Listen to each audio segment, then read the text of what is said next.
Football മത്സരത്തിൽ free kick ഗോളടിക്കുന്ന animation Synfig Studio software ഉപയോഗിച്ച് തയ്യാറാക്കുക. സൂചന: ഹോമിലെ ഇമേജസ് 10 ഫോൾഡറിലുള്ള playground.bg.png, football.png എന്നീ ചിത്രങ്ങൾ ഉൾപ്പെടുത്തുക. തയ്യാറാക്കിയ ആനിമേഷൻ ഹോമിലെ x10 ഫോൾഡറിൽ നിങ്ങളുടെ രജിസ്റ്റർ നമ്പർ ചോദ്യം നമ്പർ ഫയൽ നാമമായി നൽകി സേവ് ചെയ്യുക. Create an animation of free kick goal in football match using Sinfi Studio. Hints: include the images playground.bg.png and football.png given in the images 10 folder in home. Save the animation to x10 folder in home with your register number question number as the file name. Sinfi Studio തുറക്കുന്നു. Applications, graphics, Synfig Studio. ഇനി ഈ ക്യാൻവാസിലേക്ക് ഇവിടെ പറഞ്ഞ 2 ചിത്രങ്ങളെ import ചെയ്യേണ്ടതുണ്ട്. File എന്നതിൽ click ചെയ്യുന്നു, import എന്നതിൽ ക്ലിക്ക് ചെയ്യുന്നു. playground.bg.png ഇതാണ് നമുക്ക് വേണ്ട ചിത്രം. ഇവിടെ ഡബിൾ ക്ലിക്ക് ചെയ്ത് അത് തുറക്കുന്നു.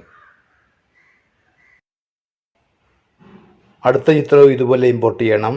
ഫയൽ എന്നതിൽ ക്ലിക്ക് ചെയ്യുന്നു, ഇമ്പോർട്ട് എന്നതിൽ ക്ലിക്ക് ചെയ്യുന്നു.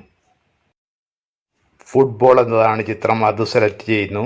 ഇനി ഇമ്പോർട്ട് എന്നതിൽ ക്ലിക്ക് ചെയ്ത് അതും ഇമ്പോർട്ട് ചെയ്യുന്നു. ഇനി ഇവിടെ ഫുട്ബോൾ എന്നത് സെലക്ട് ചെയ്യുന്നു. അതിനുശേഷം ഫുട്ബോളിൻ്റെ ചിത്രത്തെ ചെറുതാക്കുന്നു. അതിനുശേഷം അതിൻ്റെ സ്ഥാനം ക്രമീകരിക്കുന്നു.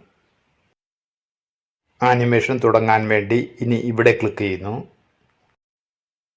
ഞാനിവിടെ 40ാമത്തെ ഫ്രെയിമിൽ ഒരു ആനിമേഷൻ കൊടുക്കുകയാണ്. അതുകൊണ്ട് 40 എന്ന് ടൈപ്പ് ചെയ്തിട്ട് എൻ്റർ കീയിൽ അമർത്തുന്നു. 40ാമത്തെ ഫ്രെയിമിൽ പന്തിൻ്റെ സ്ഥാനം ക്രമീകരിക്കുന്നു. കുറച്ച് ചെറുതാക്കുക കൂടി ചെയ്യുന്നു. ഗോൾ പോസ്റ്റിനുള്ളിൽ കയറിയതിന് ശേഷം സൈഡിൽ തട്ടി തിരിച്ചു വരുന്നത് പോലെ വേണമെങ്കിൽ ചിത്രീകരിക്കാം. അതിനായി 120ാമത്തെ ഫ്രെയിമിലേക്ക് പോകുന്നു. ബോളിൻ്റെ സ്ഥാനവും വലിപ്പവും അഡ്ജസ്റ്റ് ചെയ്യുന്നു. കുറച്ചൊന്ന് വലുതാക്കുകയും ചെയ്യുന്നു. ആദ്യത്തെ ഫ്രെയിമിലേക്ക് പോകുന്നു. ഇവിടെ ക്ലിക്ക് ചെയ്ത് അത് പ്ലേ ചെയ്യുന്നു.